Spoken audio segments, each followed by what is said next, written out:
আসসালামু আলাইকুম পঞ্চম শ্রেণীর শিক্ষার্থীবৃন্দ। আজকে আমরা স্টুডেন্ট কাউন্সিলের যে আমাদের কিছু অ্যাক্টিভিটিস আছে একটু পূরণ করার চেষ্টা করব। লুক অ্যাট দ্য পিকচার, ছবির দিকে তাকাও, অ্যান্ড ডিসকাস ইন পেয়ার, এবং এইসব বিষয়গুলো কিসে আলোচনা করো? জোড়ায় আলোচনা করো। ডিসকাস অর্থ আলোচনা করা, পেয়ার অর্থ জোড়ায়। নাও ডিসক্রাইব এবং বর্ণনা করো। ডিসক্রাইব অর্থ বর্ণনা করো। ইস পিকচার, প্রত্যেকটা পিকচার ইন 1 and 2 সেন্টেন্স, দুইটা অথবা একটি সেন্টেন্সে। First is done for you, প্রথমটা আমাদের জন্য করে দেওয়া আছে। এখন আমরা কি দেখতে পাচ্ছি এখানে? যে student stand up in a line, মানে ছাত্রছাত্রীরা একটা লাইনের মধ্যে দাঁড়িয়ে আছে।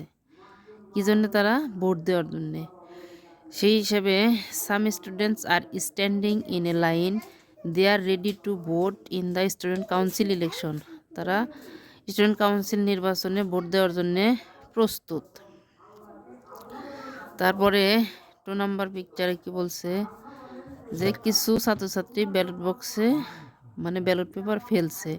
তাহলে আমরা লিখতে পারি some students are keeping their ballot paper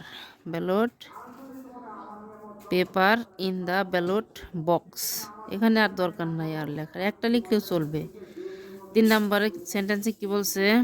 যে এখানে আমরা দেখতে পাচ্ছি যে সবাই পরিষ্কার পরিচ্ছন্নতার কাজে ব্যস্ত। তাহলে লিখতে পারি যে সাম স্টুডেন্টস আর ক্লিনিং দেয়ার প্লেগ্রাউন্ড, তাদের খেলার মাঠ পরিষ্কার করার কাজে ব্যস্ত আছে।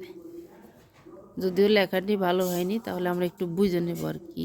সাম স্টুডেন্টস আর ক্লিনিং দেয়ার প্লেগ্রাউন্ড।